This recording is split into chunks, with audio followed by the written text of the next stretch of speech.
Okay, can you hear me? Yep. Great. Okay, hello, welcome. We figured it out.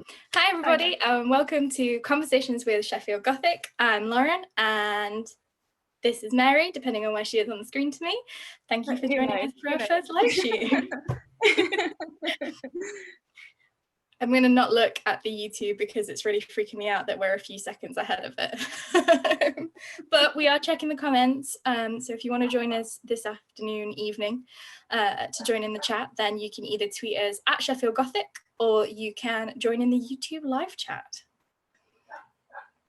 And please do tell us if how much you love the Girl Boys.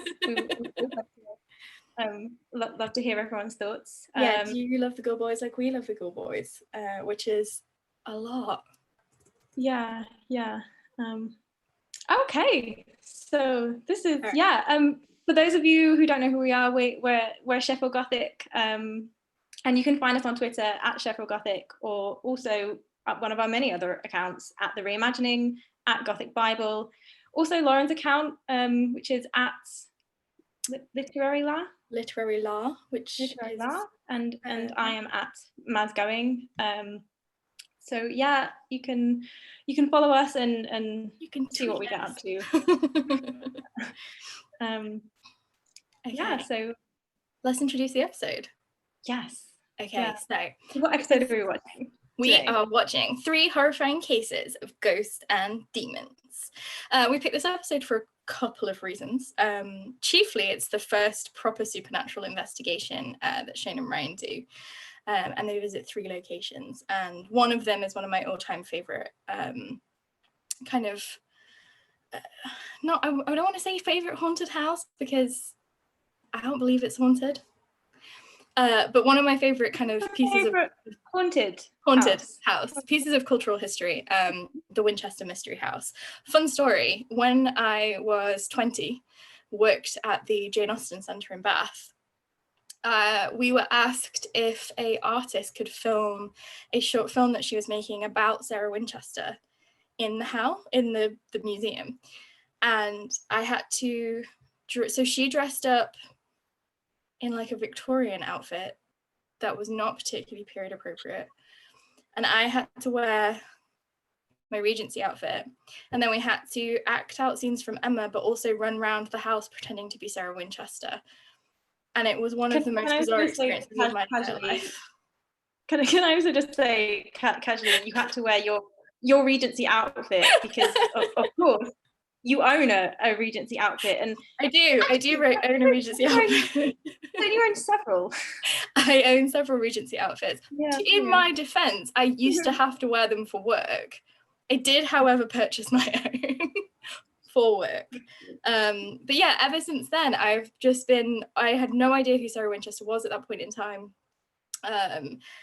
I don't think that movie ever saw the light of day. However, ever since then, I have been really obsessed with Sarah Winchester and obsessed with why people are so obsessed with Sarah Winchester. So that's one of the reasons that we decided to pick this episode. Another reason is because of Father Gary Thomas. Mary, can you explain a little bit why the inclusion of Father Gary Thomas is so significant?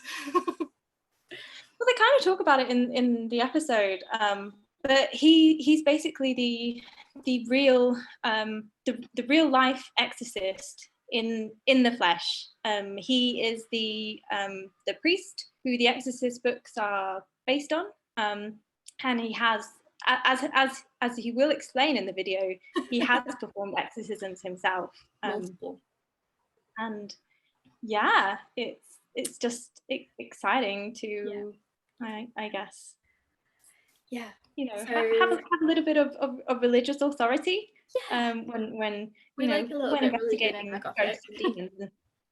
Yeah, where better to start than the real life exorcist. Yeah. And fun fact, as people that know me are aware, The Exorcist is the one film that I will not watch again. It terrified me when I watched it I think I was 11 when I watched it, which probably wasn't the best idea. But yeah, won't watch The Exorcist. Yeah, I mean, you're better than me with horror films. I can read pretty much anything, but then when it comes to watching, I'm absolute chicken shit. Just cannot, just super creepy stuff I'm fine with, like love stuff like The Shining, anything that's like a slow build. Love The Wicker Man stuff that is like, I like stuff that's unsettling. I just have a weird, can't really handle like visual horror. So I also have never rewatched The Exorcist or the TV show, but I have read the books. I don't think the character based on Father Gary Thomas is completely true to life. However, don't let that put you off. So the episode will be Shane and Ryan going to the Isle of Dolls in Mexico, which is I can't remember what they're actually called in Spanish, but there's all of these islands around Mexico that are these kind of constructed man-made islands that were part of Aztec culture. So they go to one of those. Then they go to the Winchester Mystery House. The Winchester Mystery House is the house of Sarah Winchester, wife of the, I think he's the son or the grandson of the Winchester rifle fortune. People thought that she kept on building because otherwise she thought the ghosts were going to come and get her of all the souls that got taken by the rifle, which is a very compelling story, which is one of the reasons I like it so much. And then finally they go to the Sally House, which is supposedly the home of a demon. And they bring a medium with them, which is always fun. So we will watch along. We can't stream the video through the Zoom back onto YouTube, so you'll have to just watch it kind of along with us, but we'll do a very dramatic countdown of a sort of 3, 2, 1. I have it on my iPad next to my computer. And if you don't have it loaded up already, you can find the links from our Twitter. Or down there, I think, or in the maybe not. Yeah, maybe not. It might not be showing up yet, but if not, it's linked on the last video. It's linked on the last video that we did. Yeah, and it's definitely linked on our. We're getting used to this. Hopefully, in a couple of weeks, the quality and professional integrity of these videos will go leaps and bounds. Maybe we'll get some. We might even get some animations in like 5 years' time. We do have mascots that we haven't premiered yet, so that's a fun spoiler for you. Yeah, that's something exciting. I could stick them on lollipops and wave them. That's how stop motion works, right? Okay. I assume. Yeah. All right. So, ready? Yeah, I think so. Let me put my headphones in. Yeah, I do actually. Look at being cool on that. Okay. Singular. Yeah, fancy. I don't have fancy headphones. All right. Okay. We ready? Yeah. Are we counting down? If you got to play it, is there going to be adverts? No. Okay, you ready? 3, 2, 1, play.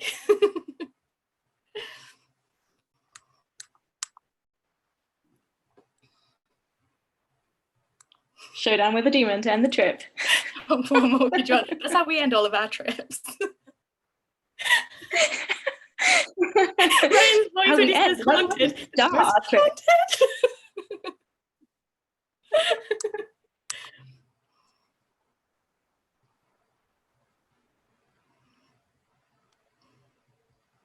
There he is.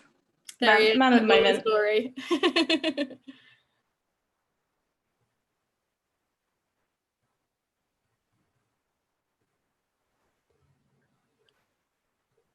Shane and Ryan look so young here.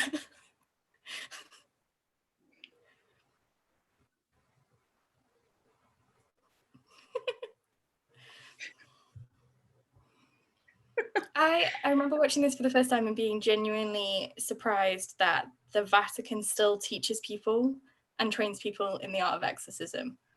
Like, I don't know why, but I think I thought it was something that had kind of, gone out of died out. I think it's more like on the DL. The DL. Yeah, you know, like every now and then on the dark there might be web, something the Vatican's organising.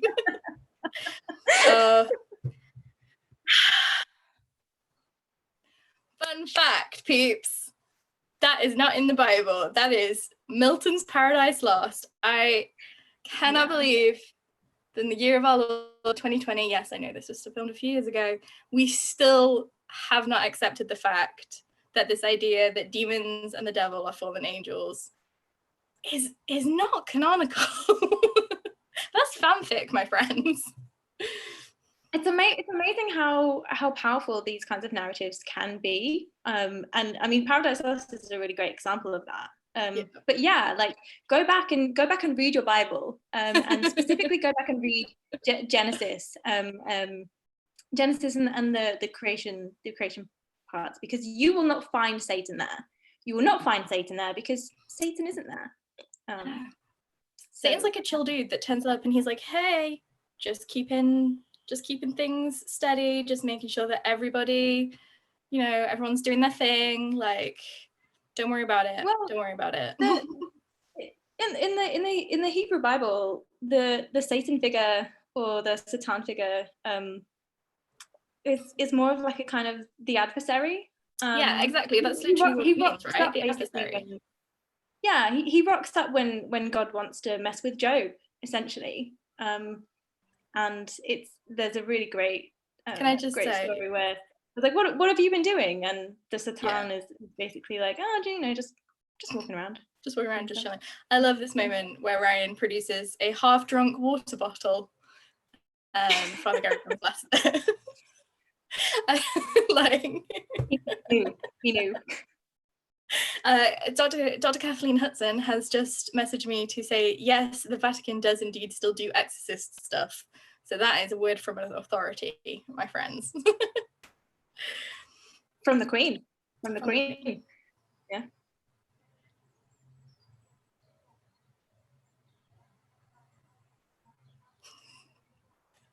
Imagine if demons were real and you went in there and you were just like, do not be afraid. And they were like, oh shit, well, can't do anything. Hopefully he's got us there.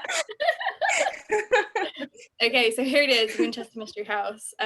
It does not, I don't think it looks like a particularly Gothic location, considering that it's in... Not that background. Like, yeah, San Jose, California.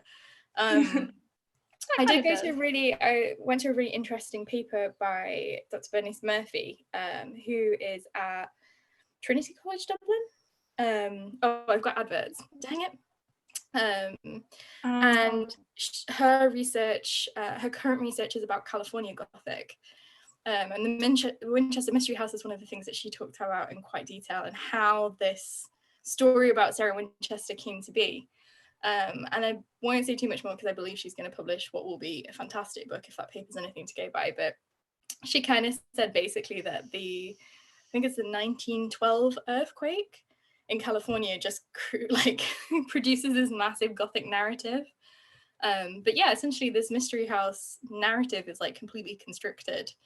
And it's just grown and grown and grown. And I do find that fascinating, that it's kind of like the Robin Hood thing. Like, you can be told without a shadow of a doubt, this thing is probably not true. And people are still like, what if it was though?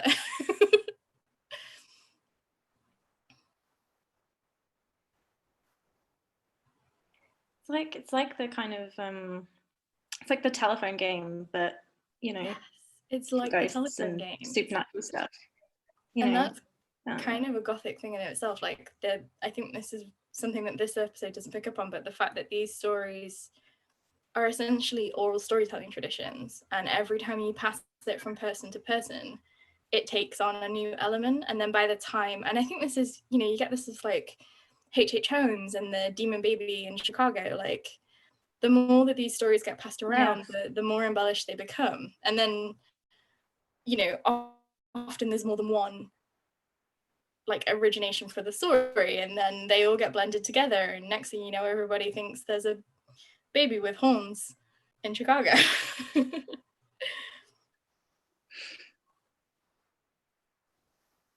You mean there isn't a baby with horns? Emily, our resident biblical scholar, says Satan's the prosecutor. So there we go. In the Hebrew Bible.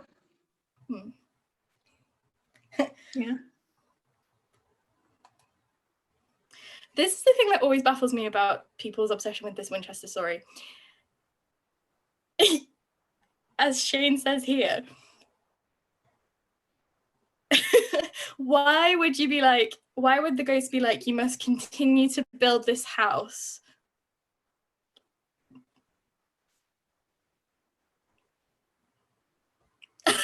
I can imagine that if ghosts are real, and if I was a ghost, I would totally mess with people's heads, and just be like, oh, by the way, you can live forever if you're building a house.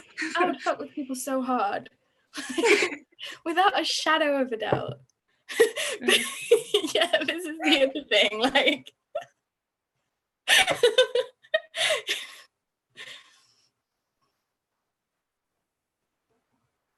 Now, this is the thing that I do think is really fascinating, because I know that there's been a lot of work about why, if she didn't think it was haunted, which we're pretty sure she didn't, why would she build the house in this way?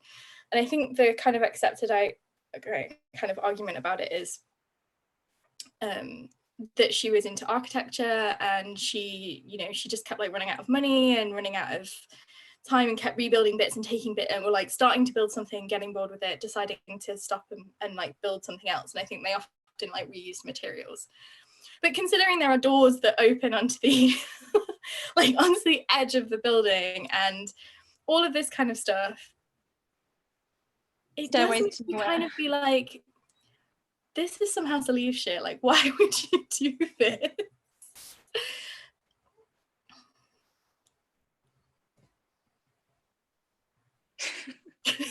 She's like, shit, I can't walk anymore. Why build a staircase?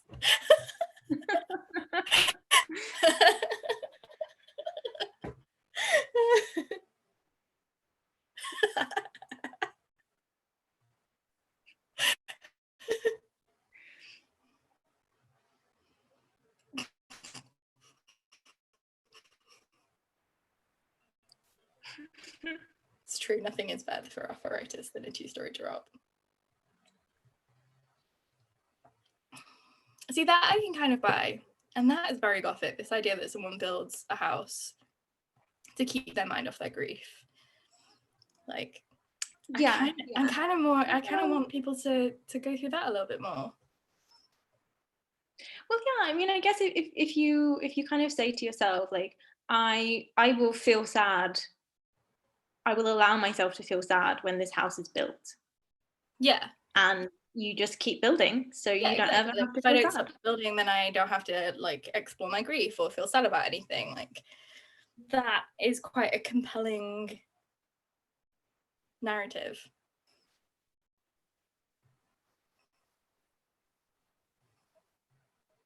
See, this is where Ryan is wrong. Saying communicating with spirits, if you have seances, they were social events.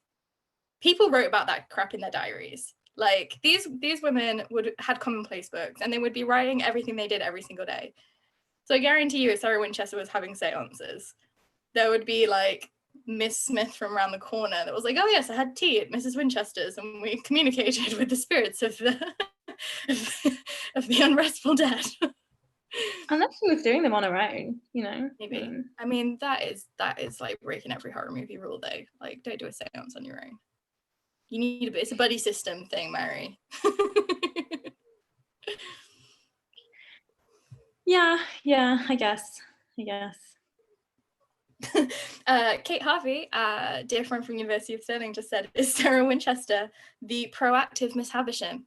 That is a possible explanation, I think. I accept that. Maybe.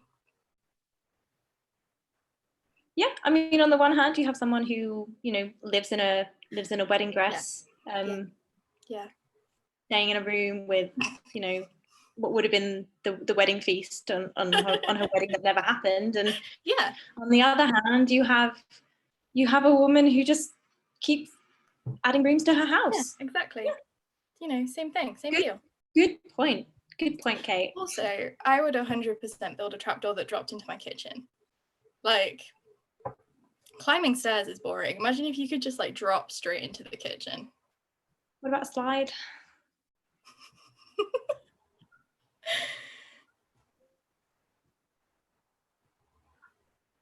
One of my favorite things is when they separate and stay in like a space on their own, and Ryan gets freaked out immediately. Ryan is instantly terrified.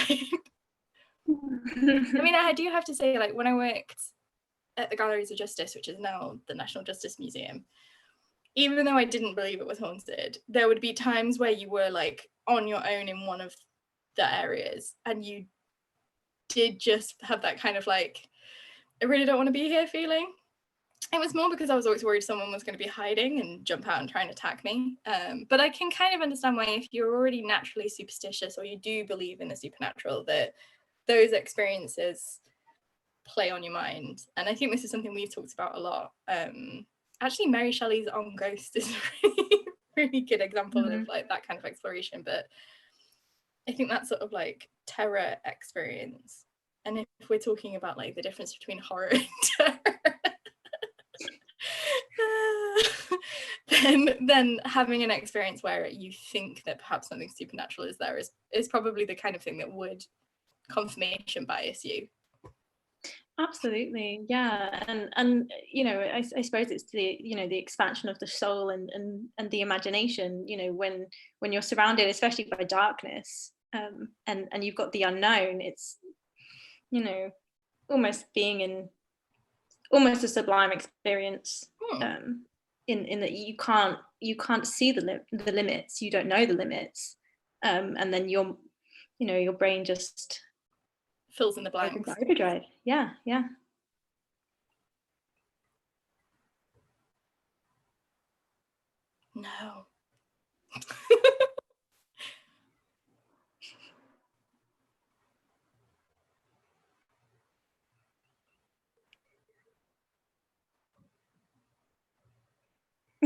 Imagine if you had chosen to haunt that house, and then two dudes in denim jackets and jeans turn up and are like, this shit's crazy. You'd be like, excuse me, I devoted my entire afterlife to this. Like, have some respect.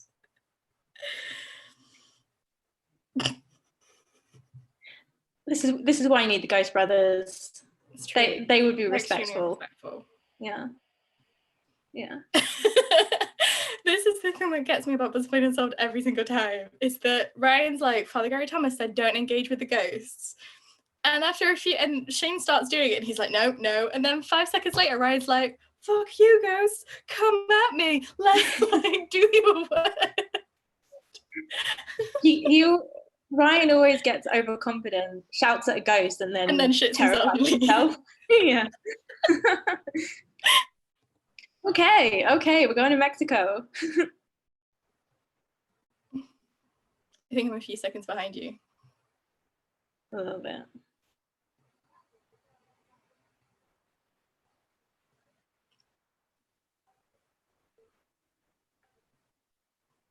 Just say, Mexico, incredibly Gothic. We had a great Gothic time in Mexico. It was the best. It was amazing. We went in a pyramid. Okay, so my feature's got up to... Oh my god, I know what they're eating now. It's tacos de rabbit. Where they're at a bar. They're having tacos de rabbit. Yeah. Best food. Best food. Do you want to just talk about all the amazing food that we had in Mexico? Do I just want to talk about tacos de rabbit for 5 minutes? Yes, I do. It was the best food ever. There was a tacos de rabbit place around the corner from my hotel, and we were like, kebab? We're not going to get that because that's like something we could get at home. And then it turns out it's the most amazing food you've ever eaten. And we had it like 3 times. And it was so good. And I miss it on a regular basis.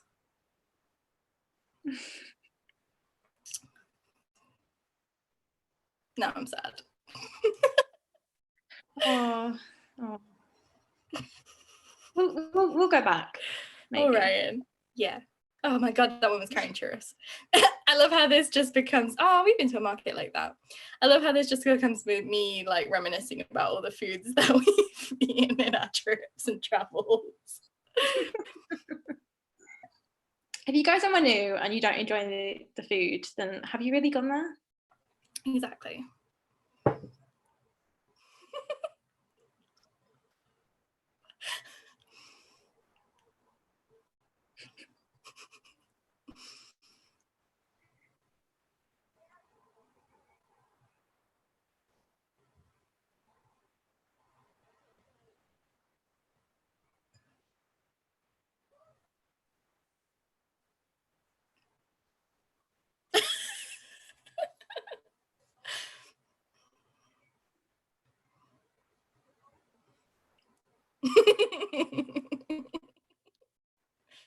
Ominous tones.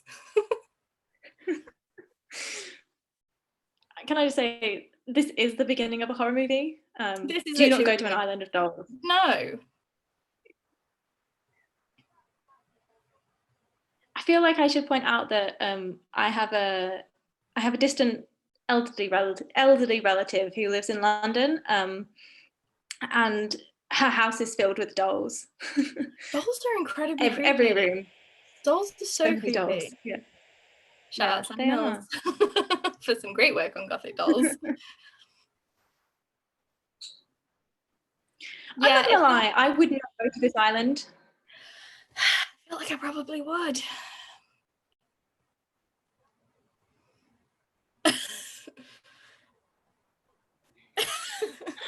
You know.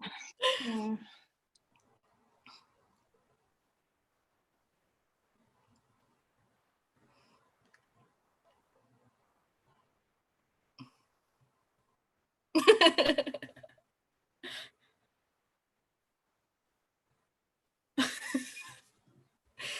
Yeah, to be fair, if someone was like, hey, go to this island in the middle of the canal in the middle of the night, it's filled with dolls, some of which are decapitated and mutilated. Not just with the dolls though. It's also got lots of bugs. I would think twice about it.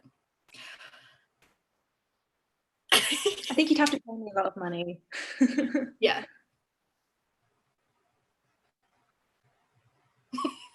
But having said that, if anyone would like to pay me and Lauren, if anyone wants to pay us to go to Haunted Location, this island of dolls, yeah, sign me up.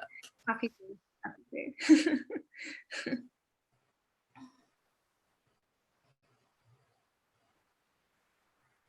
To be fair, if you lived on an island in the middle of a canal and the body of alone, which as we all know right now, being in isolation for long periods of time is not good for your mental health, and then the body of a young girl appeared, that would be extremely traumatizing. And then if a few days later in the exact same spot a doll appeared, you probably would be like, yeah, this is supernatural. Yep. That girl is clearly now a doll, and I must worship her. I must satisfy her. Make it feel like this island with dolls.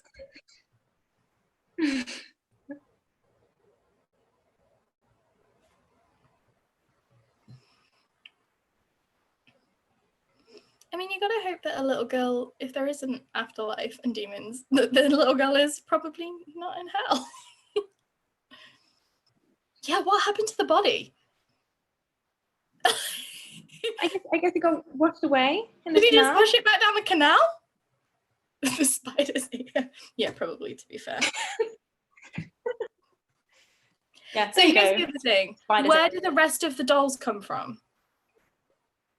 Does he leave the island and go get the dolls? Because I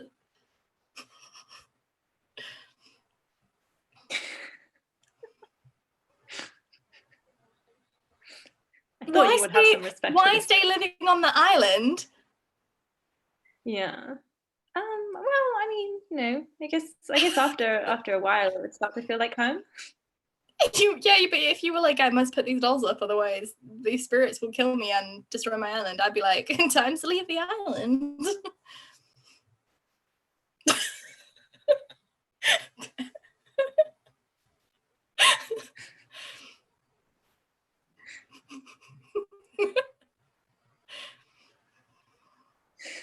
Oh my god, that monkey.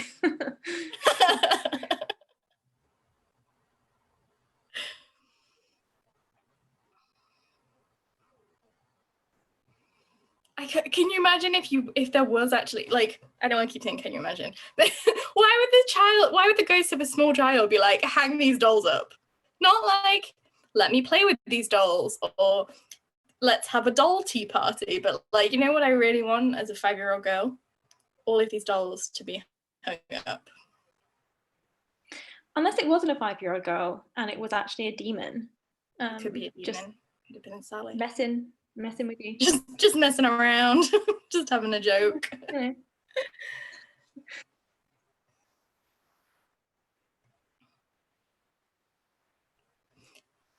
This is the bit that always confused me, because I was like, is he just drowned? Like, how do you find someone in the exact same spot? Because it's moving water. Right? I guess.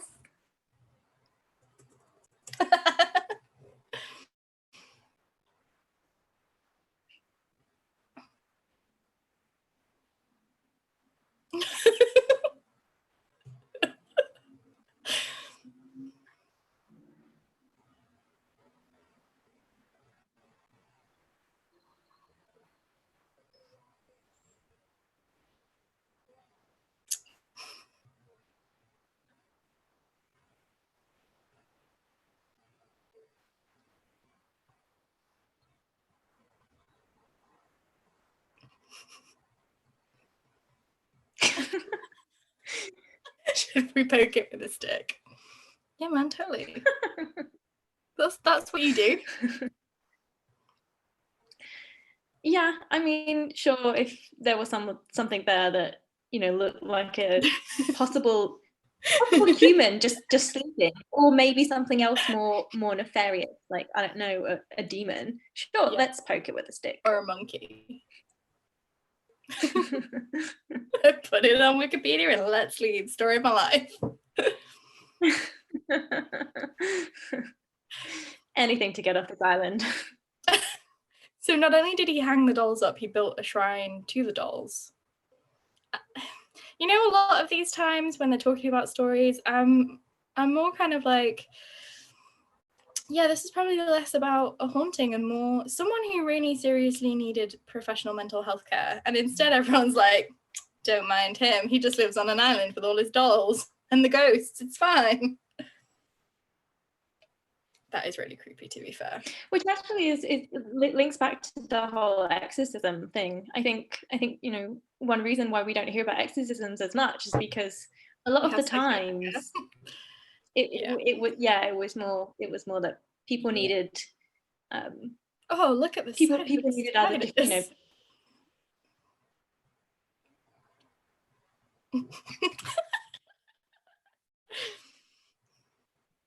Okay, watching this with the subtitles on is great as well, because it's like tones intensify.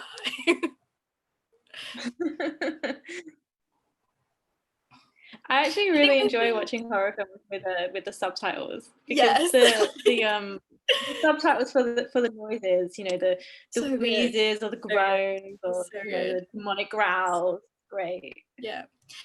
The thing that I'm just thinking about watching this now, the thing that I think I love so much about Unsolved, and that is so good in terms of you can watch it either as a skeptic or as a believer, or a Shaniac or a Bugar, if you're talking in Unsolved terms, is that it doesn't do that kind of trashy paranormal activity show where it builds the tension, which I feel leads the audience, which I know is intentional. But I think often those kind of shows, there's no space for discussion. There's no space for, is this real or is this not? And what if it is real, why is it real? And if it's not real, why is it not real? And I think the reason that this is so popular, particularly with the younger generation, that's what we're looking for. We're not really interested in that sort of most haunted style show anymore. We want something like this, where it's like, yeah, you get a bit of story, you get a little bit of drama, you get a bit of tension. But there's something for you in there if you're a skeptic or a believer. And it, you know, it's jokey either way. Like, you don't watch it and feel guilty about watching it. It's not like a guilty pleasure. Unless you want it to be, you know, there should be no guilt. Yeah, but yeah, I think I like that it doesn't deal with absolutes, you know, Yes. and that's the whole point of the whole unsolved thing, you know. It's not saying that ghosts are real. It's not saying that ghosts aren't real. It's asking the question, are ghosts real? And why do people believe that they are? I think that's the other important thing. Like, bless me. I love how Shane just has to get a selfie with the house. Some demons, yeah. To be fair, that was us when we went to the what's it called? The hotel in Chicago that's meant to be incredibly haunted. And the guy was like, "Oh, yeah, you can get a Groupon to stay here," and you and I were like, "Hell's yes!" Like, oh, yeah. Someone pays to go and stay in that hotel. Oh my gosh! Flashbacks to that ghost tour in Chicago where you and me just had the best time, and everyone else was like, "What is this for?" He was like, "Now we're going to talk about H.H. Holmes," and me and you were like, "Oh my god!"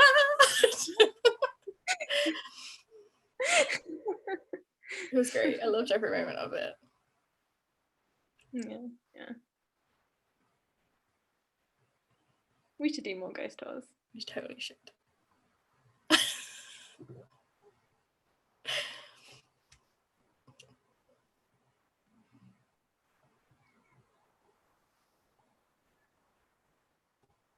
It's like the most innocuous, apart from the fact that it's like a house in, I guess, rural America. I can't remember where they said it actually is, which, you know, has its own Gothic elements, but Kansas, okay, not the most heavily populated state. It doesn't look like a creepy location, does it? It just looks like a you know, this is the thing that always makes me pissed as well. Ryan's like, 3 people have died in this house, and it was built in 1867. And then everyone in like Europe is like, I live in a house that's 300 years old, and multiple people have died in it. Like, yeah, try finding a house that someone hasn't died in. Good luck. And I wonder if, like, I mean, we'll talk about this at the end, but I think this is like one of the things in terms of like mythologizing, and we will have like a serious discussion after this because that's what we do.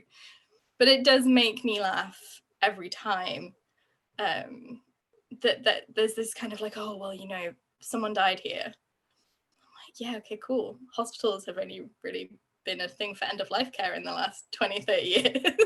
Like, yeah, lots of people died in their houses.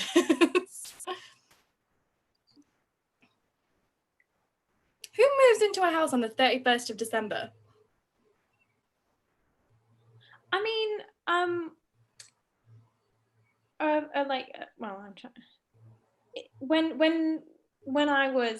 I was younger, we moved houses on the 20th of December, which was about as great as it sounds in that it wasn't. But sometimes, you know, you can be waiting in a queue. Yeah, that's true. In a chain. It's called a chain, Mary. That's the professional term. Yeah, okay, fine. I've only ever rented. I'm just going off of, you know, what other people told me. That's a home. Yeah, so you can be waiting in the chain. You can be waiting for the train, and yeah, it was basically, we got told, I think like 5 or like a week before or something, like, either move now or you don't move through. And you came in and you were like, oh my god, that bear was on that wicker chair, now it's on the floor. Must be a demon.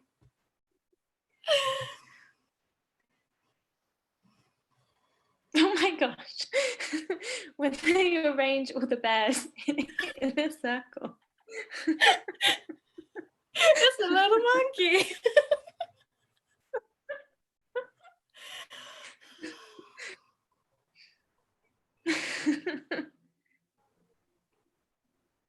That drawing is so bad. Why is it always a little girl in early 1900s clothing? Like, why have we all just accepted that Victorian, like, Edwardian style clothing is somehow inherently creepy? That is interesting. Yeah, why the Victorian period? I wonder if it has something to do with like it being the popularization of the ghost story, perhaps? Just over 100 years. Well, what year is it now? I mean, I guess in terms of America, like Ryan screams when he turns on the light.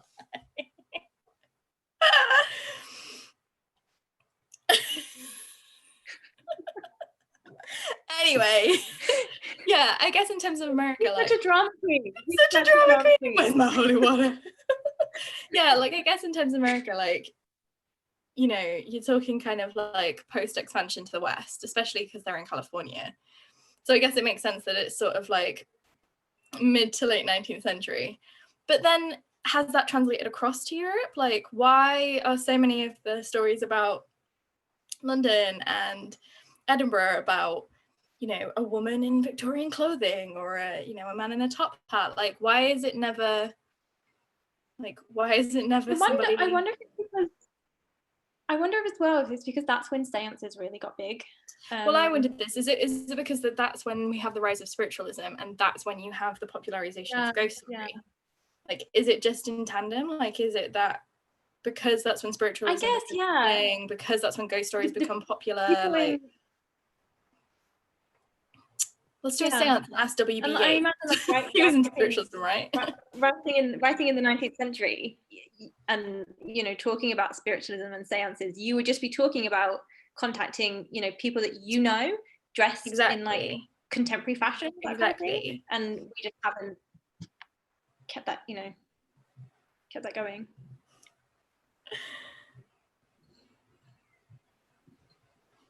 Do not be afraid.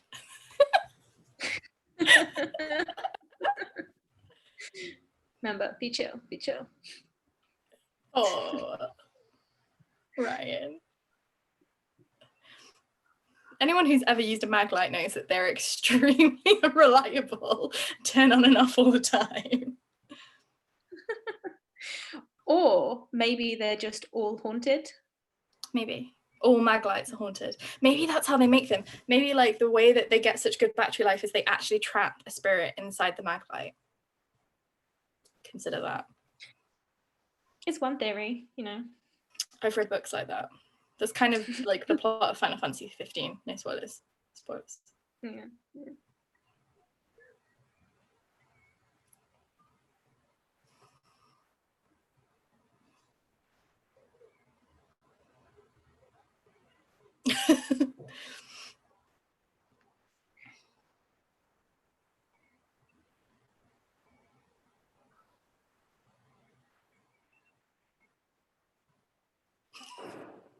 That's because it's fake.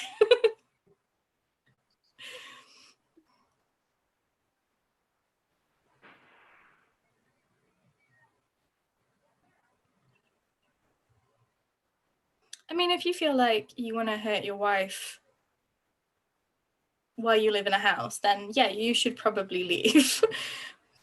But I feel like being like, I felt like I wanted to slit my wife's throat. And your response to that is, there's a demon in my house. Yeah, the demon's you, bro.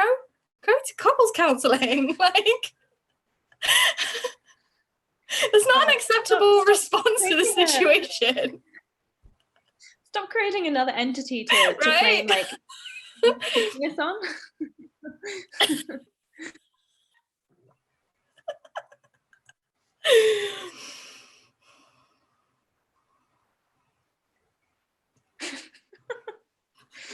I love how they get some little details right. Like, oh yeah, there was a woman called Sally in this house. It was a 35-year-old woman.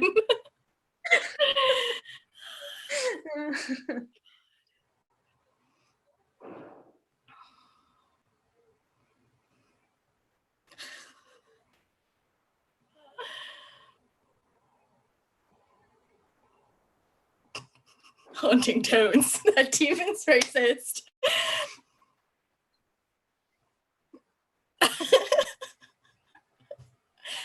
I mean, little white girls are extremely threatening, to be fair. They're very creepy. Yeah. I mean, just children in general are quite creepy, I think. Yeah, a little bit. Like children. I mean, you know, children of the corn, like. He's whitewashing the history of the house. Yeah. Yeah. Yeah. I don't respect this demon. Shame a day, y'all. Hero of the people.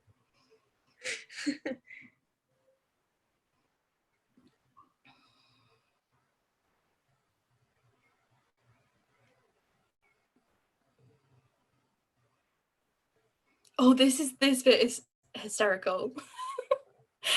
That this family moved in and we're like some kind of Satan cult.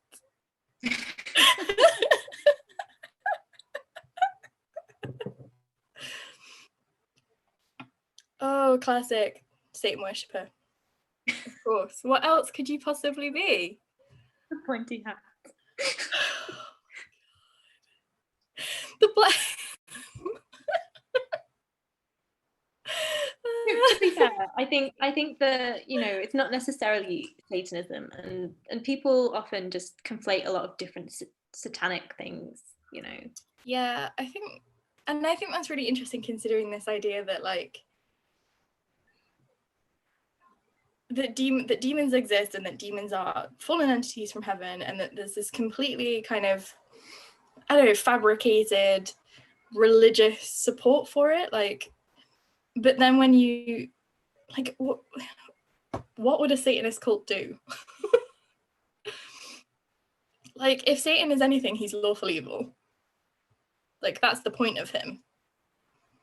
Also, the idea that this demon just lives in the hole at the back of the wall. If you were like a demon, demons we assume are powerful entities. Like, a demon would be like, you know where I'm gonna live? I've been trying all of this time to get out of hell, and you know, I've read Dante's Inferno. Hard to get out of there. That you're gonna be like, I'm gonna live in this house in Kansas, in a hole in the wall in the basement. And every now and then you'll see me as a little white girl. As a little white girl in a dress. Shane. Rock, buckaroo. I love it.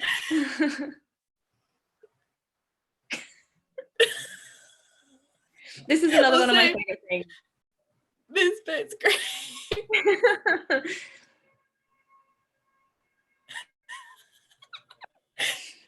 Ryan is having like a full. He is not having a good time, and Shane is just having his best life. I love this illustration. That is like, to be fair, that's what my boyfriend wakes up to every morning. Like, just me, like. You do not look like that. Oh, thanks, friend.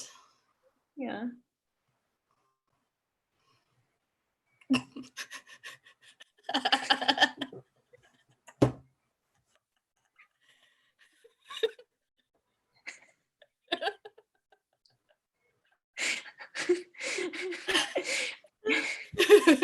Big fucking poopery. I need to do an academic paper about Buzzfeed Unsolved so I can put, or like a journal article, so I can put the words big fucking poopery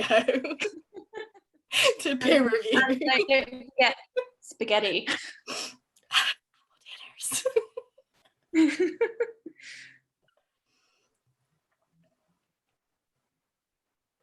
I like how they're just casually having a sleepover in some random house in Kansas. That's what best friends do. Have sleepovers in supposedly haunted houses.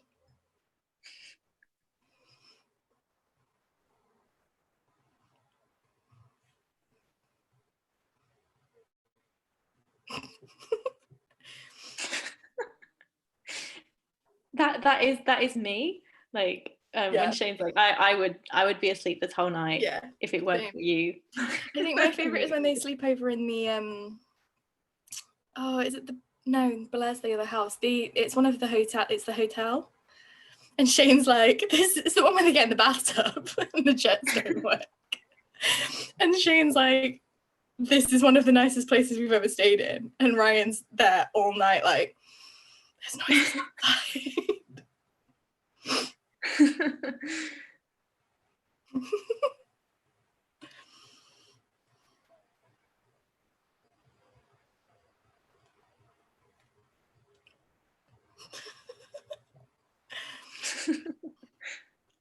See, when you compare this to stayovers and other paranormal shows, like, it's so much more entertaining.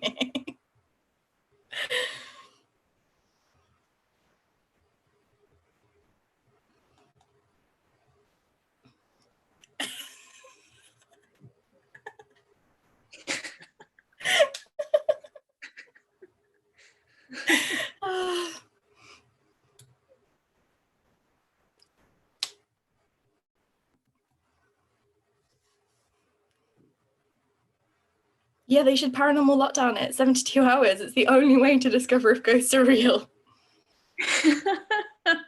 Could you imagine Ryan just spending 72 hours in any haunted location?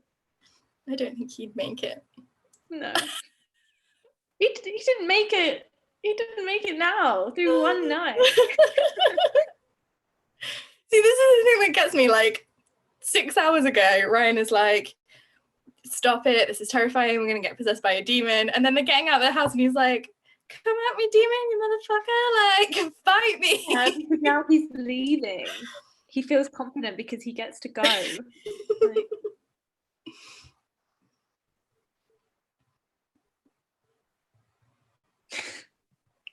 it's up for debate, Mary. it's unsolved. It is.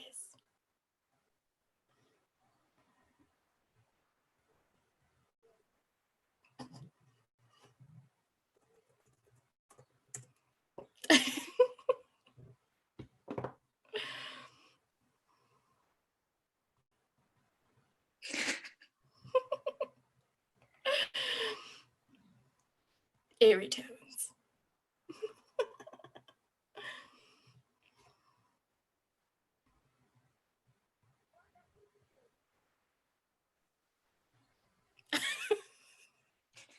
Recuperate basically means for Shane catching up on sleep and for Ryan just calming himself down.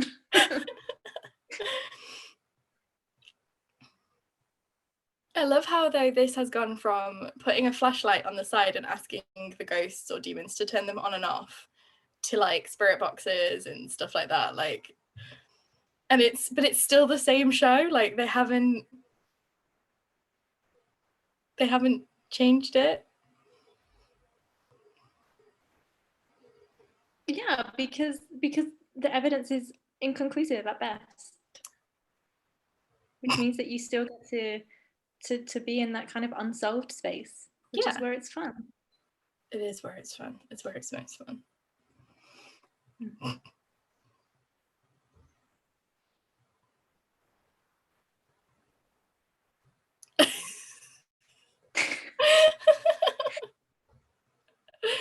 did have fun. We had fun. Yeah. Why are they leaving? They literally just, like, they still have, like, I'm pretty sure that's Buzzfeed's bar, like, that they have as a shooting location at the Buzzfeed office. Yeah, I think so. Idiot number one, idiot number two. Okay, so if that was your first experience of Buzzfeed Unsolved, then I hope you massively enjoyed watching Mary and I not really say anything of merit over the top of it. Yeah. Yeah, didn't really have anything interesting to contribute as it was happening. Too busy laughing. But you know, this is what we usually do with Gothic Reading Group. We watch something, we chat shit and take the piss out of it for, you know, the entirety, which I guess is actually really annoying. And then we attempt to have serious conversations about it afterwards. So, okay, I actually made some notes because I didn't make no notes. Professional. Yeah, check this out. If you also make notes like Lauren, let us know. Do share them with us, tweet us. Or if you have, this was your first time watching Buzzfeed Unsolved, let us know what you thought. Tweet us or in the live chat. Yeah, let us know. Yeah. Let us know. Okay. In hindsight, my notes are not most coherent, and I actually don't know what I meant when I wrote them. Well, let's go through them. What did you I've written Gothic. colon. Legacy. And then and with a capital A, I think that's Siri. And nostalgia for something that never really existed. So basically this is like a key concept at the heart of the Gothic, that even going right back to sort of Gray's Elegy on a country churchyard, the nostalgia that the Gothic embraces is a nostalgia for something that never really existed. So it's a nostalgia for something intangible, something that was never really there. And I think this is perhaps why not only, I mean, something like Unsolved is building on like 20, 30 years of TV history. Like, this isn't a new concept, it's just a new platform and a new medium. But I think in terms of why is this so popular, and, you know, they do go and visit places. I mean, they were in Mexico for one episode there, they go back to Mexico for another episode, they do a couple of episodes in the UK. But for the majority, like, they're visiting places in the US. Obviously, it's an extremely large country, and that is where they are based, so it makes sense. But I think it speaks a lot to how kind of new American Gothic functions, and like this nostalgia here, like, is for something that never really existed. There is no, and I guess it's that kind of post-colonial American attempt to mythologize something and historicize something. There is no colonial history that's more than a couple of hundred years old. Obviously, America itself has a much, much older history, tradition, and culture. But if we're talking kind of like post-European settlement, it's this obsession to return to a past that doesn't exist, like a past that didn't really happen, and a past that doesn't really have any tangible evidence. And I think perhaps that's why there's such an obsession with hauntings in these like 150-year-old houses, and why, you know, one or two people dying in a house seems to be enough evidence for there to be ghosts. Whereas, like, you know, I mean, people think plenty of places in Europe are haunted, but there's building, like, you know, I used to work in a building that had been there since like the 6th century AD. And yeah, people did think it was haunted, but literally all the ghosts that anyone had ever said they saw were Victorian or later. Like, no one ever saw like a Saxon. Like, no one was ever like, yeah, I saw like a 7th century peasant down there. They're always like, oh, I saw the you know, the Victorian guard, or I saw like a Victorian prisoner. They're never sort of older than that. And I think that's because that's translated back over. But yeah, I think this is a really interesting example of how now millennial kind of pop culture, and particularly YouTube as a format, is allowing for that to be something that we're kind of starting to kind of come full circle on and actually think about and question. So yeah, that's kind of my take, I guess. I guess it's kind of like hauntology, really, like that return from the past, like the spectre of the past, but in this case it's not really there. That is really interesting, because that is kind of a hauntology thing, isn't it? In the past that we are haunted by is fictional. Yeah. It's constructed, and it's very much tied to our moment of remembering, and the remembrance, the nostalgia for something that isn't there is an act of creation and conjuring and invoking, but that doesn't have to necessarily be real. Yeah, very much so. And I think it's really interesting that this, like, if we think back to the origins of American Gothic, if we think to stuff like Poe and Hawthorne, it's very much, there's that kind of like uncertainty to it. And I guess, you know, Lovecraft is an extremely problematic figure, but in all of that kind of like, I guess, New England Gothic as well, there's often a lot of sort of, well, this is uncharted. We don't know what's through the forest. We don't know where people go. There's all of this space and it doesn't have a history that we know. Like there's not a history that is our history, like written onto this landscape. And there's lots of isolation, there's lots of people far flung. And I think this is why stuff like The Witch works so well. That there's that kind of believable space for that Gothic narrative to exist. I think in terms of, you know, we always say like, is it actually Gothic? Like, but is it Gothic? And yes is always the answer. But genuinely, I guess like paranormal investigation shows aren't inherently Gothic, but I think the way that they construct narrative and why that narrative is appealing to people and why they're actually searching for that narrative is what's Gothic. It's not necessarily Gothic because it's about the supernatural. It's Gothic because the desire that's driving it and the narrative that's being constructed by it and the liminality in the narrative is inherently Gothic. It doesn't matter if the supernatural's there or not. So this is, I'm gonna be that Gothic scholar and say this is actually reminding me of the Castle of Otranto. It does remind you of the Castle of Otranto. I was going to say that too.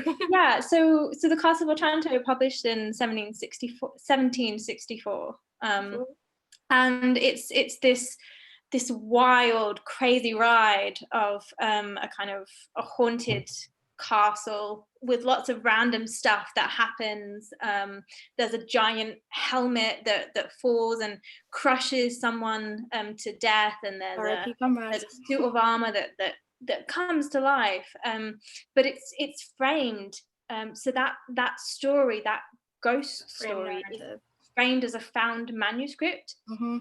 And you have the editor, I think it's somebody called Onufrio Moralto, which is an anagram of Horace Walpole, who wrote the novel. But Onufrio Moralto basically writes this preface and says, so I was digging around in this northern library, in this house that belongs to this Catholic family, and I found this really old manuscript, and I don't know if it's real or not, but we've also got that multi-narrative that Moralto is the author, Marshall is the translator. William Marshall, that's it, yeah. So you've even within it, you've got this kind of multiplicity of, Walpole doesn't take on one alias, he takes on two or possibly three if we're thinking about the original. So you've got like three aliases. So that's it. So William Marshall is the one who finds this manuscript. And the manuscript is written by I forget now, I want to say an Italian monk, maybe a Spanish monk. I think it's Italian, but there's that kind of weird like, oh well, the names of the servants imply that it's during this period in which they used in Italy, and the preface essentially has a discussion that's quite similar to these paranormal shows, and actually is reminding me of Shane in that obviously this isn't real, but let's enjoy the story. Exactly. So that's what that reminds me of. So actually Shane is Walpole, I think is basically Shane is Horace Walpole. A really good point just been made in the live chat about that nostalgia, that it's coming from, it's a fabricated nationalist history. Like it's trying to support a nationalist narrative. And I think in terms of where the Gothic comes from, and that's very much what my research is partly about, the Gothic in the 1760s comes out of a desire to rewrite Britain's legacy, like rehistoricize it as our ancient glory. You know, it's like this whole narrative of we are the inheritors of the Arthurian and the chivalric and the knight errant, despite the fact that's a particularly French tradition. You know, trying to rewrite this narrative and use the past to reinforce the present. And I think the ghost story gives that, like it gives that sort of satisfaction, and it fulfills that nostalgia, and I guess it's almost like a legitimization. You know, we have ghosts, we have hauntings, we have history, we have legacy, like the memory of our people is on this land.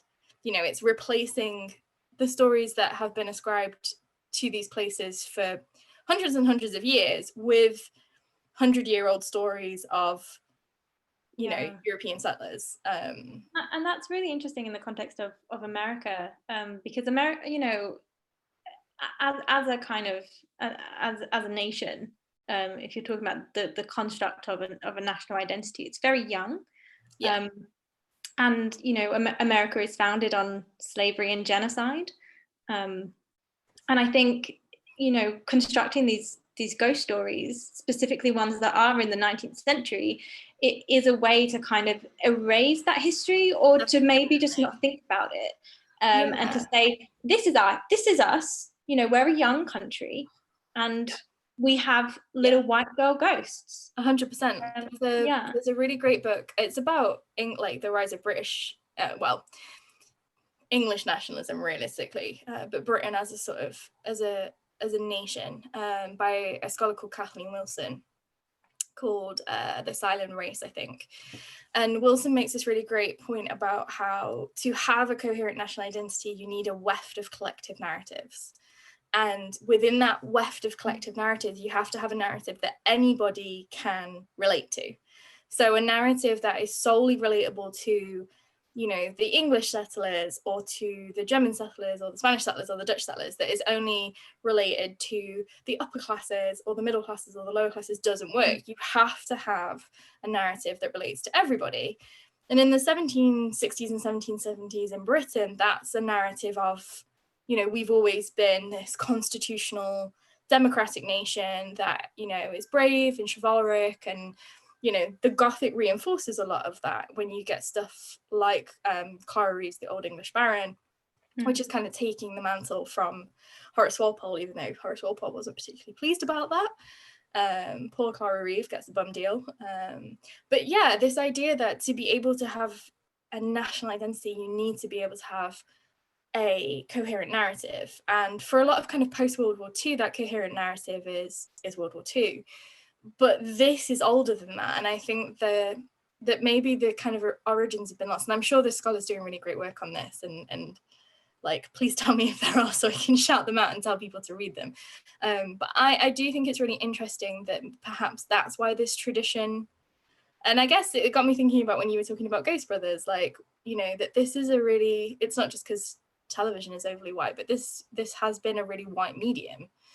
And I think what's interesting about stuff like Ghost Brothers and Buzzfeed Unsolved is that modern media gives the space for that to no longer be a reinforcing of, the conventional and in many ways the regressive, but can be transgressive again. And I do think it's really interesting if you look at the fandom around Buzzfeed Unsolved and the types of people that are involved in Buzzfeed Unsolved, it's kind of going back around to that celebration of the other. There's not a desire there to repaint America's history as, these ghost stories. It's more kind of oh, well, I'm interested in the spoopy stuff. I like creepy stuff. And I think that's, why the true crime series is just as popular as the supernatural series. It's more about that alternative identity that you get in kind of goth subculture, embracing the other as a positive representation of self, not as a sort of the other must be rejected. And I know that's a really deep way to read a YouTube show, but it's extremely popular, and it's spawned so much other content that I think it's really important that we do look at it from a scholarly perspective, and we do question why something that was such a tired narrative and in many ways was so heavily constructed and kind of, almost shunned, is now becoming something in this format that's so mainstream and so watched by so many people, and it's sparking so many people's interest. People are interested in these locations, they're interested in the history, and I guess maybe because it doesn't shy away, when they visit places, they don't whitewash the terrible things that happen there, and I think that is part of what you get later on. But I think it is important that we do ask ourselves why we love these dumb BuzzFeed shows and why we love this content. What is it about unsolved mysteries and ghost stories? Why are we, as people who are really skeptic, so interested in haunted houses? We get really excited when we visit places that are supposed to be haunted. And I guess part of me is like, I kind of wish there was a ghost. Like, I kind of wish the ghost would. I'm like Shane. I'm like, yes, I really want you to come out and be like, I've been real the whole time. But yeah, I think it's interesting that we do. Like, we got so excited in that haunted hotel. So excited for two people who on the whole ghost tour. Yeah, for two people who really aggressively don't believe in the supernatural. Oh, there's like a bit of dander floating around my room that I think you can see on camera. It's a ghost. It's an orb. Yeah, for two people who really aggressively don't believe in the supernatural, that was like a highlight of the trip. We were so excited to be in that haunted hotel. Yeah, what do you think? Yeah, no, I mean, I often think this about myself as well, you know, as someone who is a skeptic and who is a kind of, you know, I'll use the label atheist, I guess it's useful here. Why am I so fascinated with religion and religious narratives, and also then, you know, supernatural and ghost stories? And I think it's because they're an interesting medium, and they're an interesting way of how people construct stories about the past, and like you say, like stories about national identity, and how, you know, that nostalgia that they create with ghost stories can be a comfort in a way. Yeah, definitely. Yeah, we always need to. It's always good to interrogate why we like these things. And I think that's what's great about the Gothic, is that it accepts that you can enjoy trash. That's fine. And you can unpick the kind of the stereotypes and the bad parts, and you can analyze them critically. And I think it's good to do that. Yeah, definitely. Yeah. We should always criticize the things that we love. And that is the thing, isn't it? Like, it's particularly when you go back to like the 18th century Gothic, a lot of it is not good. Like, it's not good literature. Like, one of my favorite Gothic novels is Francis Latham's The Midnight Bell. But one of the reasons I love it is because it's so bad. Like, there's a bit where the guy's like, yeah, I'm working in a mine now, and this duke comes and his servant falls down the mine shaft and dies, and he becomes the servant. And then a paragraph later, the guy who he's being the servant for also dies in a duel. That all happens within the space of 2 pages.